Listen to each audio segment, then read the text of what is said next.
Sir দেখুন, আপনার পছন্দের ফুল আফ্রিকান ডেজি। আপনার এই রঙের ফুল খুব ভালো লাগে, তাই না? এই বৃষ্টিটা খুব অদ্ভুত জিনিস। আগের বছর একদম হলো না, আর এবছর এত হলো যে কয়েক জায়গায় বন্যা চলে এলো।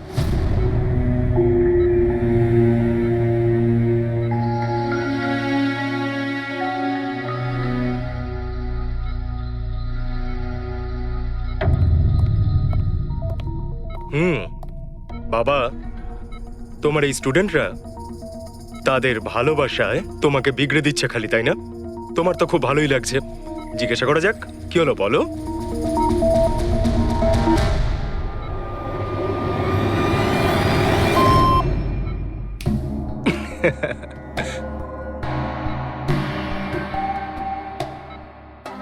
আরে এগুলো তো ময়লা কাপড়, তাই না? দিন, এটা আমাকে দিন। ভাই, আমি আসছি।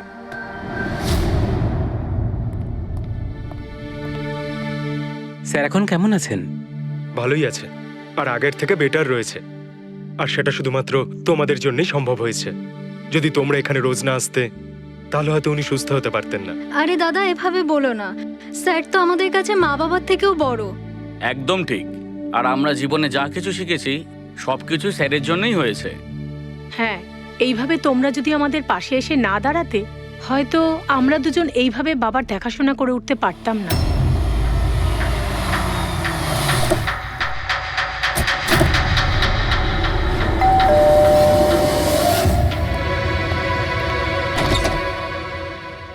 সন্দীপ আঙ্কেল, নমস্কার আঙ্কেল। নমস্কার। ভালো আছো? তোমার বাবা কেমন? ভালো আছেন, খুব ভালো আছেন। বাহ, বেশ কথা। দেখো, ওর জন্য এটা এনেছিলাম।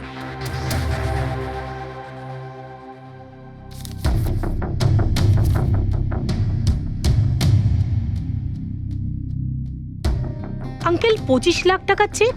হ্যাঁ মা, আজ জ্ঞানদীপ ইনোভেশনস এর 5 বছর পূর্তি। সেটার উপহার ভাবতে পারো। আঙ্কেল, সেটা ঠিক আছে, কিন্তু বাবা তো গত 2 বছর ধরে কোম্পানির জন্য কোনো কাজই করেনি। দেখো, কিছু সম্পর্ক এই সমস্ত কথাবার্তার অনেক ঊর্ধ্বে হয়। তোমার বাবা আর আমার বন্ধুত্ব অনেকটা এরকম। চলো জ্ঞানের সঙ্গে দেখা করি। বাবা, দেখো কে দেখা করতে এসেছেন। কেমন আছে আমার বন্ধু? আরে, আগে থেকে তো অনেক ফিট মনে হচ্ছে। যদি তোকে এত হ্যান্ডসাম লাগে, নার্স তোকে ভালোবেসে ফেলবে। শোনো প্লিজ। আমি তোমার বাবার সঙ্গে কিছু কথা বলতে চাই, if you don't mind. Sure uncle, যাওয়া যাক। হ্যাঁ হ্যাঁ প্লিজ এসো সবাই। ওনার এই চেকটার জন্য আমাদের সত্যি খুব হেল্প হয়ে যাবে। হ্যাঁ, পাপার জন্য একটা অ্যাডভান্স বেড নিয়ে আসতে পারি, তাই না? হ্যাঁ, আরে স্যার, স্যার কি হলো? স্যার, কি হলো? লাইট অন্ধকার কেন? কেন এখানে? লাইট কি হলো? কি হলো? সন্দীপ আঙ্কেল,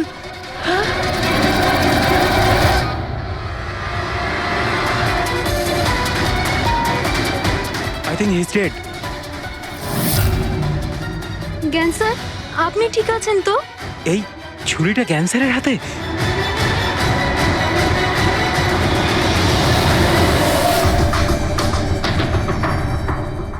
আচ্ছা, তুমি এটা বলছো যে তোমার বাবা জ্ঞানবাবুর হাতে ছুরি ছিল, কিন্তু উনি সন্দীপবাবুর খুন করেননি? স্যার উনি কিভাবে খুন করতে পারেন? 2 বছর ধরে তো উনি প্যারালাইজড।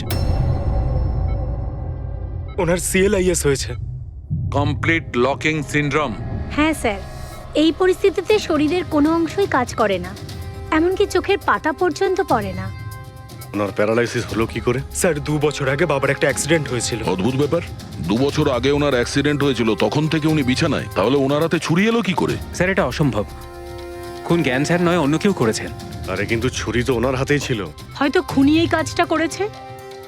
তার মানে হলো এই রুমে জ্ঞানবাবু আর সন্দীপবাবু ছাড়া আরো কেউ ছিল? না স্যার, আমরা সবাই তো নিচেই ছিলাম। হ্যাঁ স্যার, আর ঘরে তো আর কেউ ছিল না স্যার। তার মানে তুমি এটা বলতে চাইছো যে এই খুন জ্ঞানবাবু করেছেন? না স্যার, আমি সেটা বলতে চাইনি। তুমি কি বলতে চাইছো? সন্দীপ তাহলে নিজেকেই ছুরি মেরেছে, আর মারা যাওয়ার আগে ছুরিটা ওনার হাতে ধরিয়ে দিয়ে যায়? হ্যাঁ, আবার এমন নয় তো যে জ্ঞানবাবুর কোনো শরীর খারাপই নয়, শুধু অ্যাক্টিং করছেন? স্যার আপনি এসব কি বলছেন?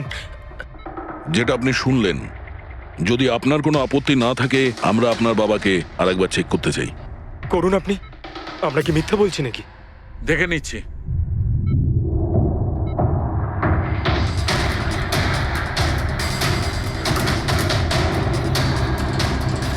এনার তো পায়ের মাংসপেশিগুলো টোটাল অ্যাট্রোফিক হয়ে গেছে।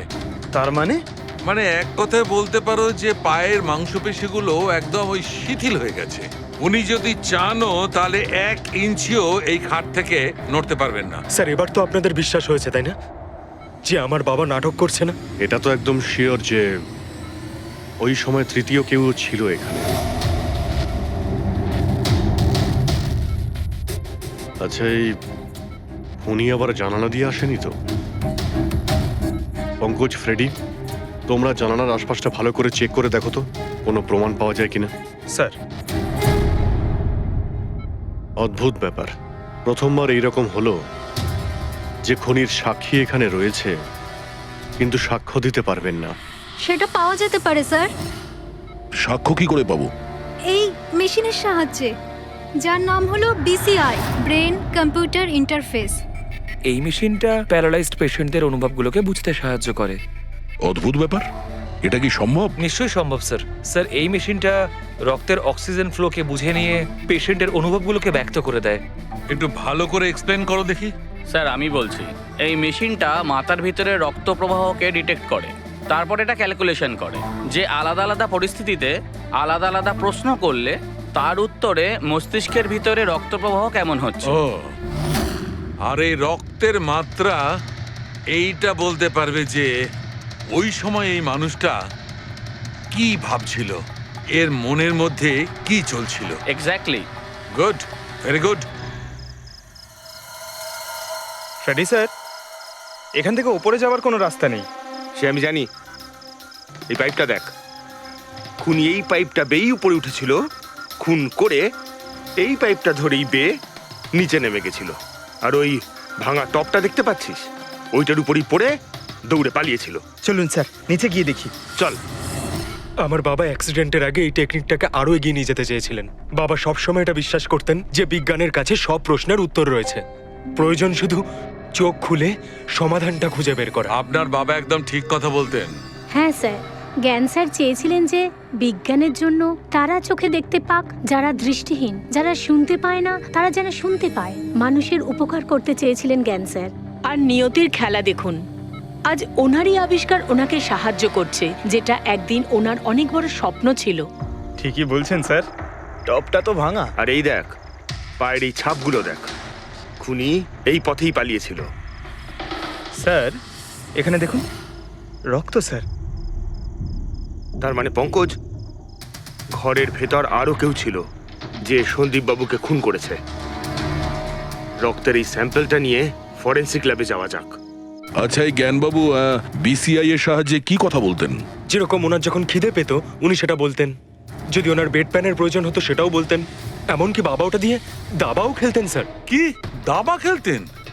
গ্রেট। হ্যাঁ স্যার, যেমন যেমন প্যাটার্ন এনার মনের মধ্যে তৈরি হতো সেই অনুযায়ী অক্ষরের পেছনে লাইটগুলো জ্বলে উঠতো, আর আমরা অক্ষরগুলোকে মিলিয়ে বুঝে যেতাম যে ইনি কি বলতে চাইছেন। তাহলে তো উনি বলতে পারবেন যে খুনি কে। হ্যাঁ স্যার, নিশ্চয়ই। স্যার, বাবাকে একবার জিজ্ঞেস করা উচিত। অবশ্যই করব, আগে তো আমরা ভালো করে তদন্ত করে নিই।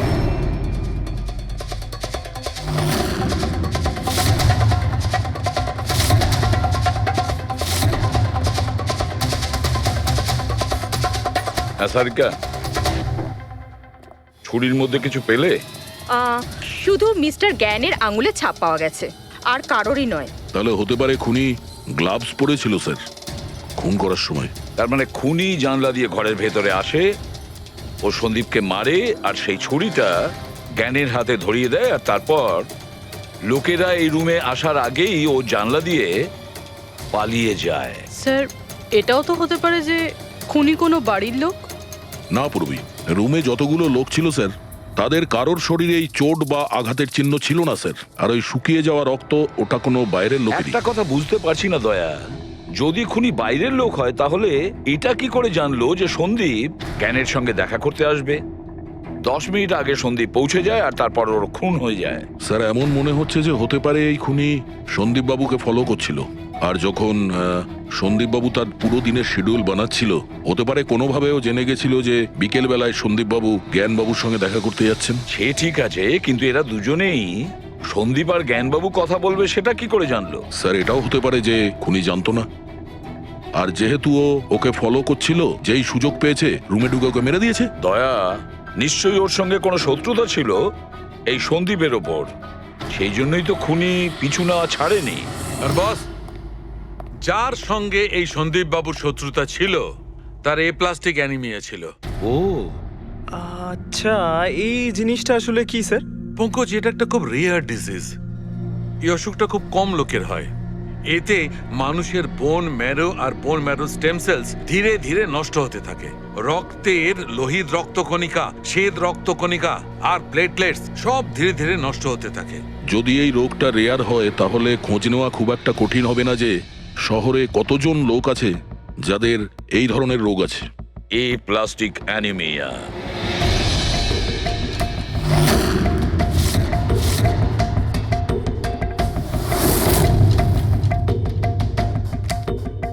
হ্যাঁ দা, কিছু পেলে?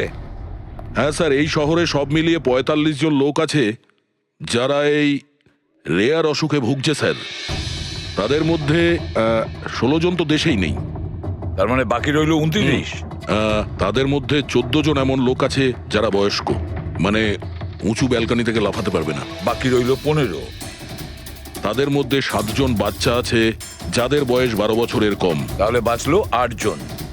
হ্যাঁ স্যার, আর ৮ জনের মধ্যে তো ৪ জন এমন আছে স্যার যারা অনেক বেশি মোটা স্যার। এই দেখুন, ও এরা না ওই ব্যালকনিতে উঠতে পারে না লাফাতে পারে।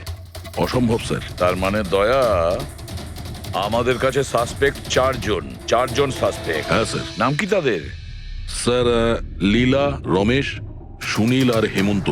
নীলা, রমেশ, সুনীল আর হেমন্ত। রবি, স্যার, একটু দেখো তো আমাদের ক্রিমিনাল ডেটাবেসে কোনো পুরনো পাপি কিনা।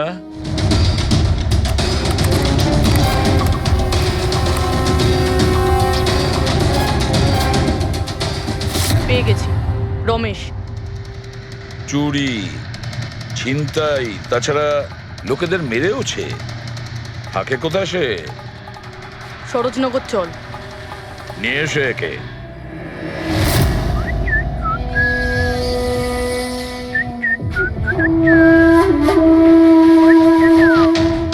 মালা, একটা ফুলের মালা আমাকেও একটু পরাও। আচ্ছা বলো, বিয়ে কবে করছো? বিয়ে? আর তোকে? আমার এতটাও খারাপ সময় আসেনি যে তোকে বিয়ে করতে হবে। কেন? তুই এতটাই খারাপ দেখতে যে তোর বাড়ির আয়না ভয় পেয়ে যায় তোকে দেখে। কিন্তু তোমার বাড়ির আয়না তোমার জন্য কবিতা বলে, এটা আমি খুব ভালো করে জানি। আরে তোর হাতে আবার কি হলো? আরে কিছু না, শত্রুর সাথে যুদ্ধ করতে গেলে এরকম চোট লেগেই থাকে মালা দেবী। নাটক করিস না, বল কি হয়েছে? ব্যাপারটা এই যে আমি হেঁটে হেঁটে যাচ্ছিলাম, হঠাৎ করে দেখলাম একটা বুড়ি মহিলা রাস্তা পেরোনোর জন্য এগোচ্ছিল। তখনই উল্টো দিক থেকে একটা মোটরসাইকেল খুব জোরে, খুব স্পিডে, ১০০ স্পিডে ওর দিকেই এগোচ্ছিল। যখনই মোটরসাইকেল ওই বুড়ি মহিলাকে ধাক্কা মারতে যাচ্ছিল, মাঝখানে পৌঁছে গেলাম আমি আর বাঁচিয়ে নিলাম ওকে। আচ্ছা, তুই এতটাই সাহসী? আমি কি কি ভালো পারি সে ব্যাপারে তো তুমি এখনো জানোই না। আচ্ছা বল, আর কি কি গুণ আছে তোর মধ্যে? আমার ভালো গুণগুলো হলো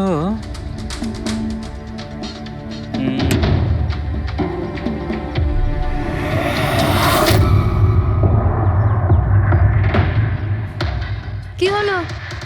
তোর মুখটা ভয়ে এভাবে ফ্যাকাশে হয়ে গেল? মালা, মালা আমাকে একটু একটু একটু লুকোতে দে। আরে মালা লুকোতে দে। লুকোচ্ছিস কেন? আরে মালা, আরে কেন লুকোচ্ছিস তুই? এটা কি করে দিলি তুই? আমার সব ফুল নষ্ট করে দিলি। স্যার, এ তো সেই।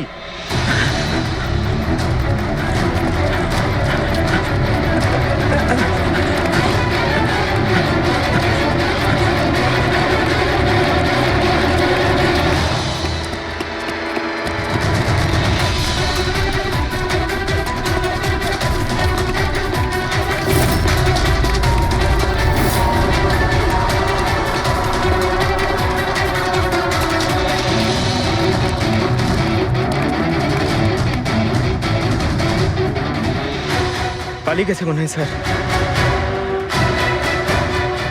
যাবেটা কোথায়?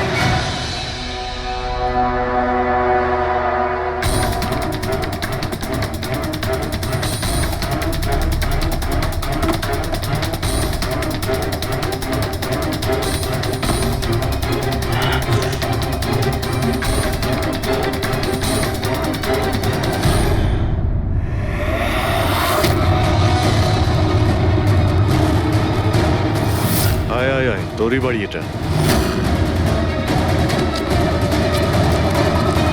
দৌড়াচ্ছিস কোথায়? হ্যাঁ, সিআইডি থেকে পালানো তো সহজ নয়। আমার একটা গুণ আছে, যখন আমি রেগে যাই তখন অপরাধীর খারাপ সময় শুরু হয়ে যায়।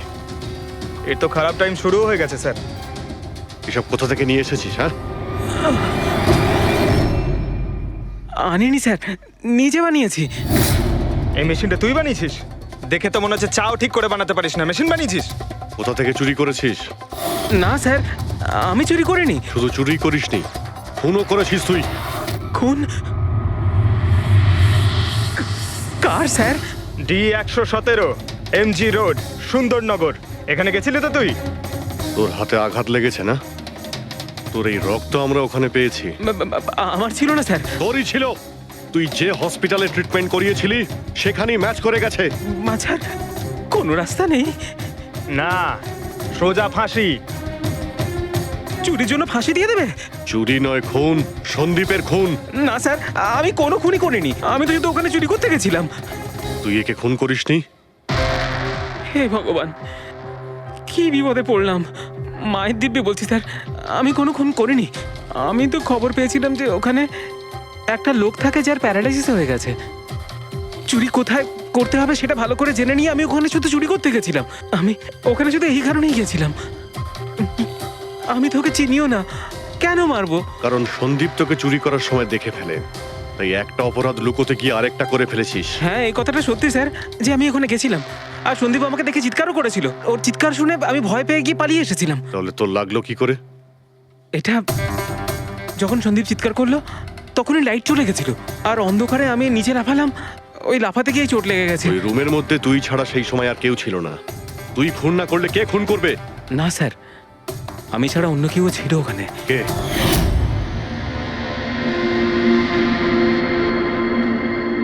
কে কে তুমি? হ্যাঁ, অন্ধকারে মুখটা তো ঠিক দেখতে পাইনি, তবে ওর ঘড়িটা চকচক করছিল। ঘড়ি? সন্দীপ তো কোনো ঘড়ি পড়েছিল না। স্যারও মিথ্যে বলছে। কোনো মানুষ ছিল না, কোনো ঘড়ি ছিল না। কেউ ছিল কি ছিল না তার উত্তর তো ওই দিতে পারবে। জ্ঞান, উনি আজ কেমন আছেন? স্যার আগের থেকে বেটার, কিন্তু আজকে কিছু জিজ্ঞাসা করতে চান ওনাকে? শুরু করি।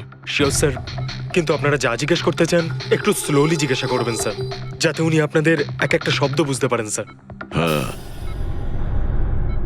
জ্ঞানবাবু, এ রমেশ, এ একজন চোর। যে রাতে সন্দীপ বাবুর খুন হয়েছিল ও এখানে চুরি করতে এসেছিল।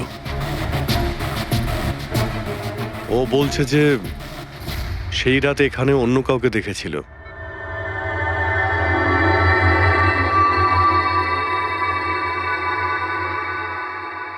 রমেশ, ওই রাত্রে তুমি যেখানে দাঁড়িয়েছিলে সেখানে গিয়ে দাঁড়িয়েও।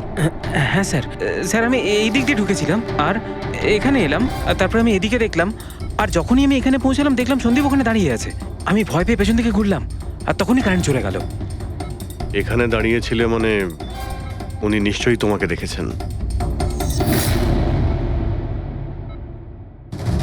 আচ্ছা, ও কি এখানে ছিল?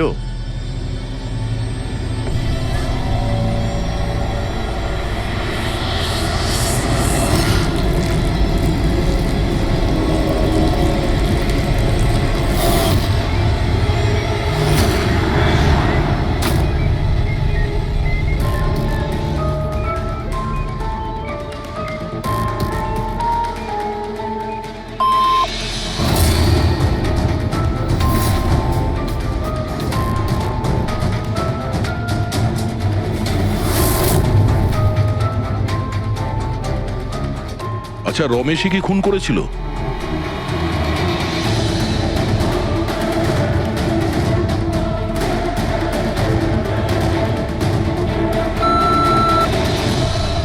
নো নো স্যার, নো মানে না স্যার, আমি বলেছিলাম না আমি মারিনি স্যার।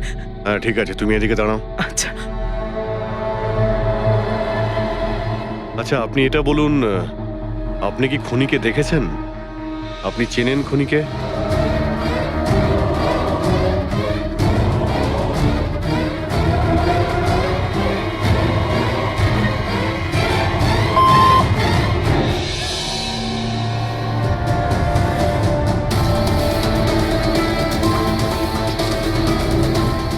আচ্ছা, খুনি এই মুহূর্তে এই রুমে আছে?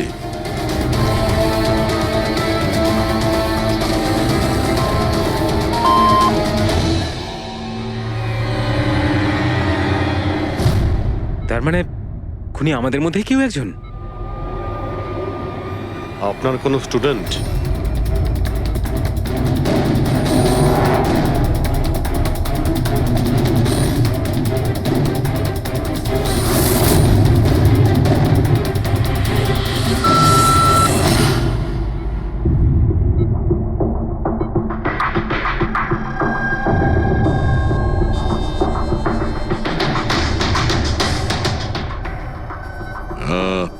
নার্স কিংবা ওয়ার্ড বয়? এসবের মধ্যে আপনারা আমাকে কেন টানছেন? আপনি যদি কিছু করেই না থাকেন, আপনি ভয় পাচ্ছেন কেন?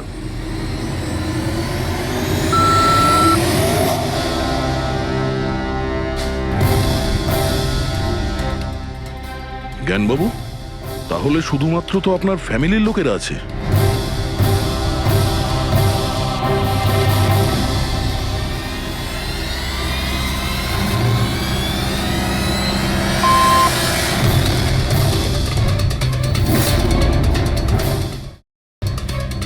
বাবা, তুমি এসব কি বলছো? হ্যালো, রিল্যাক্স, ওখানে দাঁড়িয়ে থাকো। যাও, ওখানে দাঁড়িয়ে থাকো। আচ্ছা, এটা বলুন, আপনার ছেলেই কি খুনি?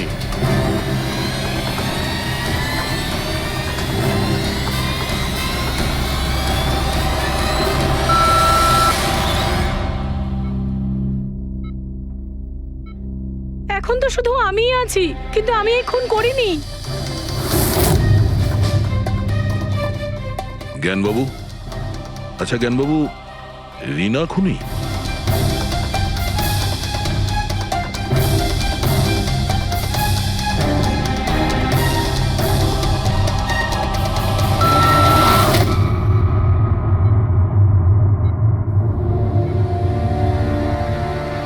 আপনি আমাদের বললেন যে আপনার পরিবারেরই কেউ খুনি। তাহলে সে কে?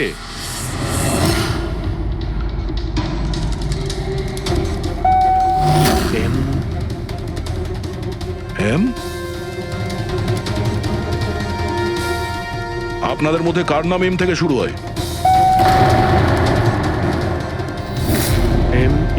মি, মানে উনি? জ্ঞানবাবু, আপনি বলছেন যে খুন আপনি করেছেন?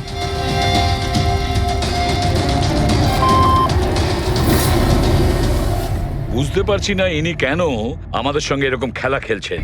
কালকের কাগজে হয়তো আসবে যে সিআইডি নাকি খুনের অপরাধে এমন লোককে অ্যারেস্ট করেছে যে নাকি প্যারালাইসিস হয়ে পড়ে আছে 2 বছর ধরে। খুনি নিশ্চয়ই জ্ঞানবাবুর আশেপাশের কেউ।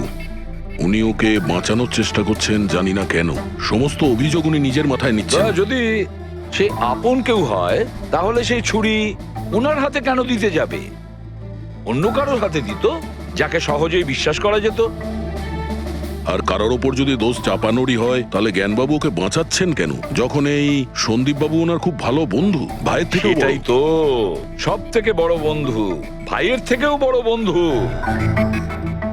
কিছু তো একটা গোলমাল আছে।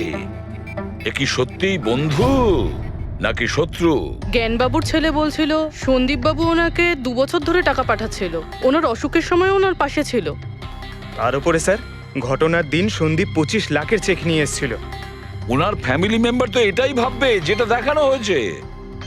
আর সব সময় পর্দার পিছনের খেলাটা অন্য কিছু হয়ে থাকে, অন্য রকম হয়ে থাকে। কিন্তু স্যার, পর্দার আড়ালের সত্যিটা তো শুধুমাত্র জ্ঞানবাবুই জানেন, আর উনি তো সত্যি কথা বলছেনই না। জ্ঞানবাবু সত্যি কথা বলছেন না তো কি হয়েছে বস? ওর মস্তিষ্ক তো সত্যি কথা বলবে। আমার জ্ঞানবাবুর মস্তিষ্ক চাই। জ্ঞানবাবুর মস্তিষ্কটা এনে দাও, তারপর দেখবে তুড়ি মেরে খুনির কাছে পৌঁছে যাব। ডক্টর সালুকে, এটা কি ধরনের ডিমান্ড করলেন আপনি? কারণ মস্তিষ্ক কি করে নিয়ে আসা সম্ভব? কেন হবে না ফেডরিক? এই কেসে ওনার মস্তিষ্ক তো ওকে এনে দিতেই পারি আমরা। কেননা গত 2 বছরে ওনার মস্তিষ্কে যা কিছু ঘটেছে সব বিসিআই মেশিনে রেকর্ড হয়েছে। এক্স্যাক্টলি বস। আর এই মেশিনে আমাদের বলবে যে জ্ঞান বাবুর সঙ্গে ওর কি আর কেমন সম্পর্ক ছিল। হ্যাঁ পেড্রিক, সব ডেটাগুলো নিয়ে এসো বিসিআই মেশিনের। আর দয়া, রমেশকে ওনাদের বাড়িতে নিয়ে যাও, আর ওখানে যে কয়জন লোক ছিল সবার ঘড়ি চেক করাও।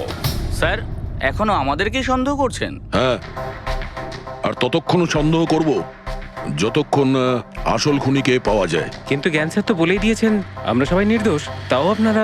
হতে পারে উনি মিথ্যে কথা বলছেন তোমাদের মধ্যে কাউকে বাঁচানোর জন্য। তাহলে আপনারা আসল খুনিকে কিভাবে খুঁজবেন? সিআইডি এই দায়িত্ব আমাকে দিয়েছে, কেননা সেই রাতে আমি খুনির ঘড়িটা দেখতে পেয়েছিলাম।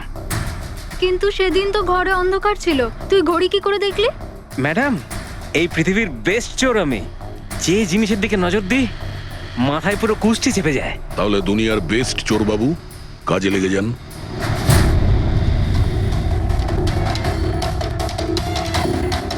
সস্তা, টেকসই, সুন্দর, 11,000 টাকা। না, এ নয়।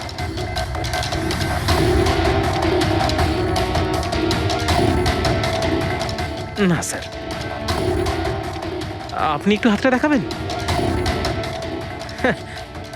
এও নয়, এটা তো একেবারে বেকার। ও হ্যালো, বেকার এটা, 2 লাখ টাকা দাম। আরে ম্যাডাম, 2 লাখের ঘড়ির কপি, এটা ডুপ্লিকেট মাল। চোর বাজারে এর গুদাম আছে, 1500 টাকাতে আনিয়ে দেবো। হাতটা দেখি। হাত কেন কাঁপছে আপনার সকাল সকাল? না স্যার, এও নয়। স্যার, অ্যাকচুয়ালি আমার নিউরোলজিক্যাল প্রবলেম রয়েছে। ছোটবেলা থেকেই আমার হাত কাঁপে, আমি কোনো কিছু ভালোভাবে ধরতে পারি না। পঙ্কজ, একটু ওই পেনটা দাও ওকে।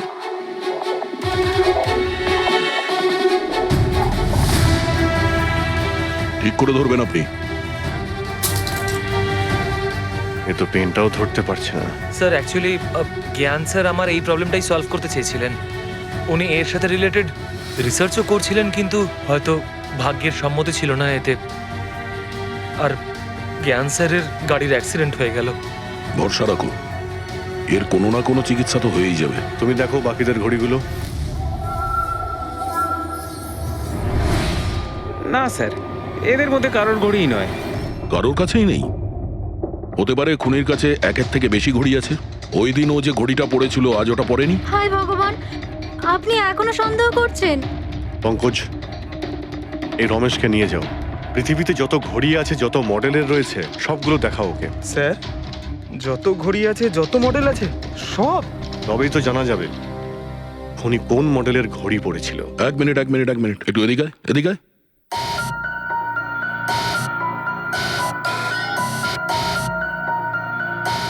এই নাও,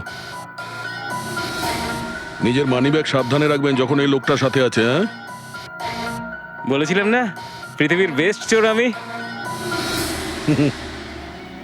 আর দীপিকার ইয়াররিং আমার ইয়াররিংস? বার কর। স্যার, আপনি এটাও দেখে ফেলেছেন? সিআইডি থেকে কিছু লুকোনো যায় না। হ্যাঁ, যা। আয় বেস্ট চোর, এদিকে আয়। আপনারা এটা বলুন যে এই জ্ঞানবাবু আর সন্দীপের মধ্যে কোনো কি প্রবলেম চলছিল? স্যার, খুব ভালো সম্পর্ক ছিল। তাহলে জ্ঞানবাবু সন্দীপবাবুর খুনের অভিযোগ নিজের মাথায় নিলেন কেন? ওনাদের দুজনের ভেতরে কোনো টেনশন হয়েছিল? না স্যার, কোনো টেনশন তো ছিল না, কিন্তু একটা বিষয় নিয়ে তর্ক হচ্ছিল। অ্যাক্সিডেন্টের ঠিক আগে ওনার বিসিআই মেশিনটা একটা পয়েন্টে এসে আটকে গেছিল, আর কোনো রকম সলিউশনও পাওয়া যাচ্ছিল না।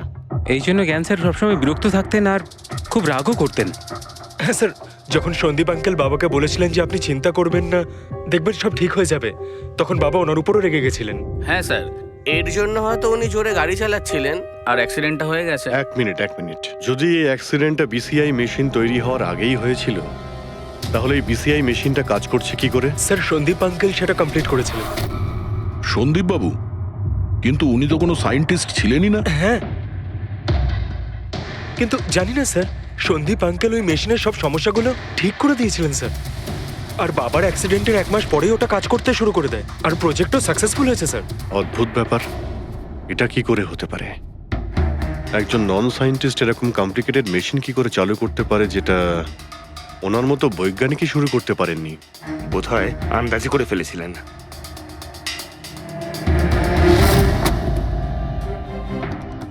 মাই গড, গত 2 বছরে এত ডেটা বেরিয়েছে ওনার একার? হ্যাঁ বস, আর এই পেপারগুলোর প্রত্যেকটা জায়গা খুঁটিয়ে খুঁটিয়ে ভালো করে দেখতে হবে যে সত্যিটা কি ছিল যেটা জ্ঞানবাবু আমাদের থেকে লুকোতে চাইছেন। এক একটা শব্দ, এক একটা অক্ষর জুড়ে তার প্যাটার্ন বানিয়ে দেখতে হবে। চলে এসো, সবাই মিলে কাজ করি। সবাই চলে এসো। ফ্রেডি,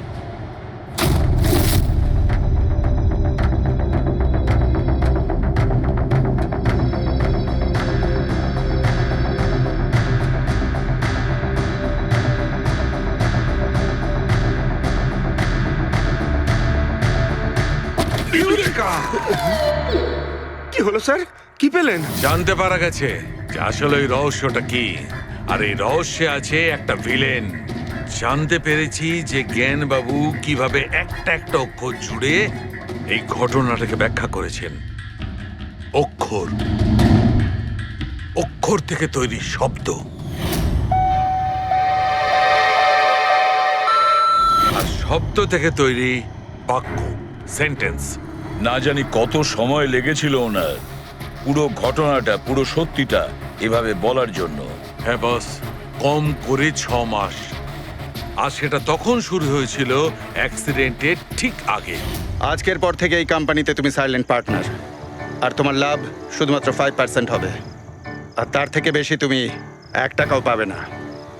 ও ওকে ওকে ওকে ওকে, আমার মনে হচ্ছে তোমার এই প্রজেক্টটা কমপ্লিট হয়ে গেছে আর তুমি সফল হয়ে গেছো। হ্যাঁ হ্যাঁ, আমি সফল হয়ে গেছি, কিন্তু আমি এই মেশিনটা গরিবদের জন্য বানিয়েছি, মানবতার জন্য বানিয়েছি, তোমার মতো লোভী মানুষদের জন্য বানাইনি।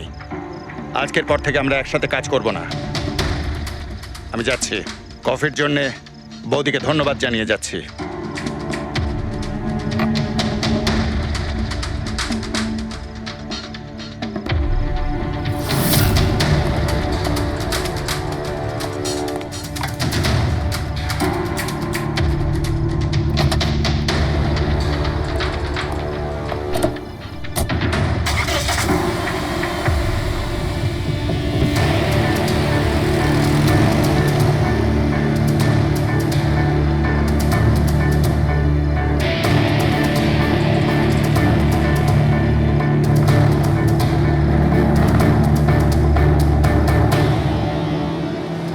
কি হলো?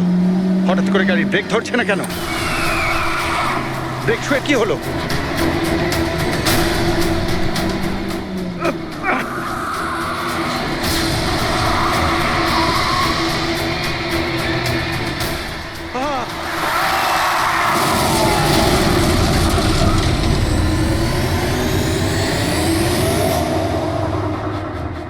এবার বুঝতে পেরেছো আমাকে ঘাটানোর পরিণাম?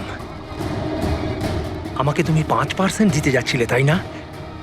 এবার দেখো, আমি তোমাকে 5% দেব সারা জীবনের জন্য। তার মানে সন্দীপ যে বন্ধুত্বের নাটকটা করছিল আসলে ও মুখোশ পড়া শয়তান ছিল।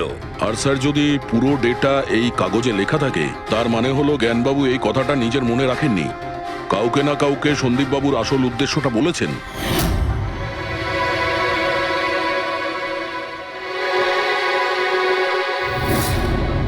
আর উনি এই ব্যাপারে যে বা যাকে সত্যিটা বলেছিলেন সেই হলো অপরাধী, সেই হলো সন্দীপের খুনি।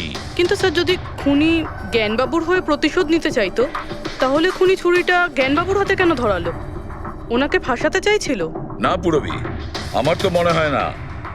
খুনি ওনাকে সান্ত্বনা দিতে চেয়েছিল, যে এটা বোঝাতে চেয়েছিল যে দেখুন, আমি আপনার হয়ে সন্দীপকে মেরে ফেলেছি, আপনার প্রতিশোধ আমি নিলাম।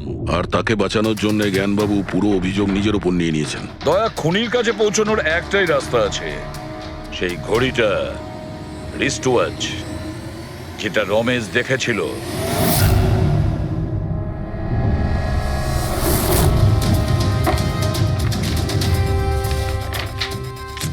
আরে ভাই তাড়াতাড়ি কর, এত সময় নেই আমাদের কাছে। পঙ্কজ, আরে দেখছি তো কি আমি। হচ্ছে স্যার? কি হলো রমেশ, মজা আসছে কি না? যথেষ্ট স্যার, আমি হাত জোড় করছি, আমি আর ঘড়ি দেখতে পারবো না। 10,000-এর উপর ঘড়ি আমাকে দেখানো হয়েছে, আমার মাথা ঘুরছে স্যার। যতক্ষণ না ঘড়ির মডেল খুঁজে পাচ্ছিস ততক্ষণ বাড়ি যেতে দেবো না তোকে। স্যার স্যার, এই, কি স্যার, আমাকে করছিস? ক্ষমা করে দিন স্যার। আমি বলছি বাপের জন্য আর চুরি করবো না, আমাকে বাড়ি যেতে দিন স্যার। ওট ওট ওট ওট ওট জানা তো দরকার ওই রাতে তুই ওখানে কোন ঘড়িটা দেখেছিলি, হ্যাঁ? এখন আর কটা ঘড়ি দেখবো স্যার? এতগুলো ব্র্যান্ডের এতগুলো মডেল দেখলাম স্যার, ওগুলোর মধ্যে কোনোটাই নয় ওটা। তো কোনো মডার্ন ঘড়ি ছিল নাকি? হ্যাঁ ম্যাডাম, একদম মডার্ন ঘড়ি ছিল। ঘড়ি তো ছিল কিন্তু ঠিক ঘড়ির মতো দেখতে ছিল না। কি বললি? মডার্ন ঘড়ি ছিল অথচ ঘড়ি নয়? হ্যাঁ। ঘড়ি দেখেছিস তো? ড্রয়িং করাতে পারবি? ঠিক আছে পুরবি, একে দিয়ে স্কেচ বানাও। স্যার, হ্যাঁ স্যার এইটা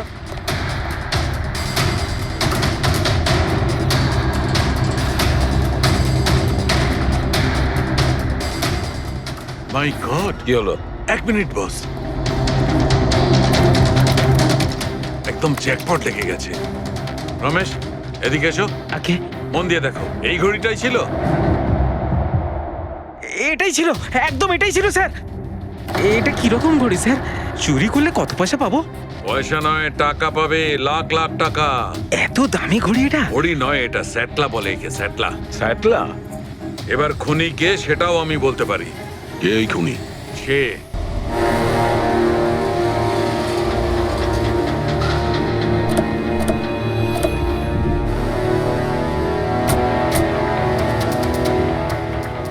আপনি একটু আপনার হাজবেন্ডকে ডাকুন। কিন্তু আপনারা কারা? আপনি ডাকুন না ওনাকে, উনি চেনেন আমাদের। সোনু, সোনু একটু বাইরে এসো, কারা দেখা করতে এসেছে?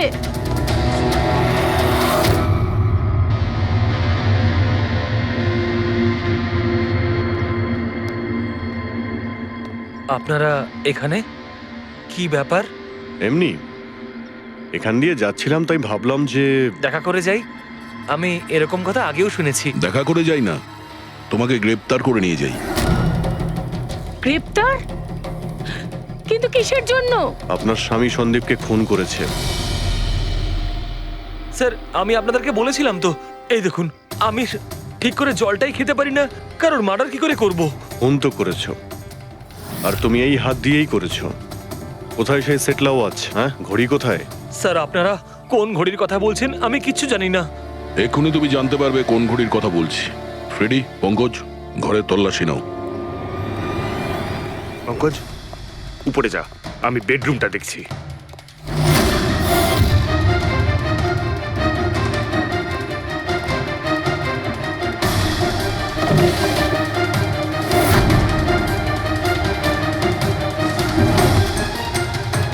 কিচ্ছু নেই।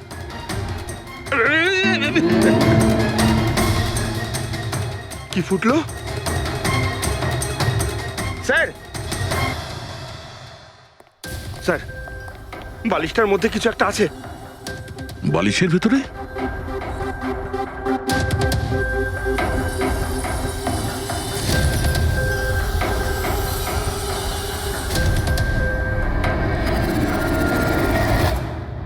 তাই তো, ঘড়ির মতো দেখতে।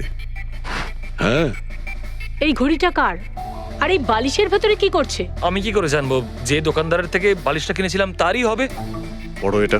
স্যার, আমি কারোর ঘড়ি কেন পড়তে যাবো স্যার? তুমি এটা পড়বে নাকি অ্যারেস্ট করবো আমরা? অভিজিৎ, একটা কাজ করি, আগে আগে ঘড়ি পরাই, হাত করা তো নিজের থেকেই লেগে যাবে। হ্যাঁ, নাও ওই ঘড়িটা খোলো। স্যার,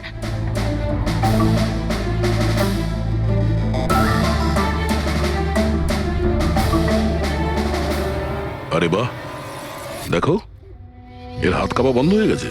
হ্যাঁ স্যার, তো চমৎকার হয়ে গেল, এর হাত কাঁপা থেমে গেল। এটা কোনো চমৎকার নয়, এটা সায়েন্স। এবার দেখো এই ঘড়িটা পরার পরে সোনু কত সহজে খুন করতে পারে।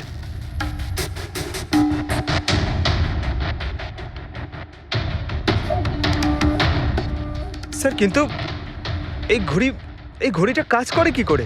এটাকে সেটলা বলে পঙ্কজ। মোশন সেন্সর আর আর্টিফিশিয়াল ইন্টেলিজেন্স টেকনিক দিয়ে বানানো হয় এই ঘড়ি, কারণ ওর মতো যাদের এই রোগ আছে তাদের জন্য, মানে যাদের হাত কাঁপে। শুধু একটাই উদ্দেশ্য ছিল আমার, প্রতিশোধ আর প্রতিশোধ। জ্ঞান স্যার আমাকে বিসিআই এর সাহায্যে সবকিছু বলে দিয়েছিলেন। আপনাকে কথা দিচ্ছি স্যার, আপনার শত্রুদের শাস্তি দিলেই আমি একটু শান্তি পাবো। এটা আমার তরফ থেকে ছোট্ট গুরুদক্ষিণা মনে করতে পারেন। সেদিন কোম্পানির অ্যানিভার্সারি ছিল আর আমি জানতাম যে সন্দীপ ওখানে নিশ্চয়ই আসবে। প্রত্যেকবারের মতন জ্ঞান স্যারের সাথে ও ওটাই করবে। জ্ঞান স্যারের সাথে কথা বলার আগে ও সবাইকে বাইরে বের করে দিত, যাতে ও স্যারকে অপমান করতে পারে। কিন্তু এইবারে ও এটা জানতো না যে মৃত্যু ওর জন্য অপেক্ষা করছে। আজ আমাদের কোম্পানির 5 বছর পূর্তি। যখন বাড়ির প্রত্যেকে রুমের বাইরে এক এক করে চলে গেল, তখন ওদের খেয়াল ছিল না যে আমি ওদের সাথে নেই। দেখো আমি কেমন বন্ধু। A promise is a promise my friend, and you know as I কে কে তুমি? হ্যাঁ, আর তারপরে আমি কারেন্ট অফ করে দিই আর জ্ঞান স্যারের সামনে আমি ওকে মেরে ফেলি। আর তারপরে আমি ফিঙ্গারপ্রিন্ট মুছে ফেলে জ্ঞান স্যারের হাতে ছুরিটা ধরিয়ে দিই।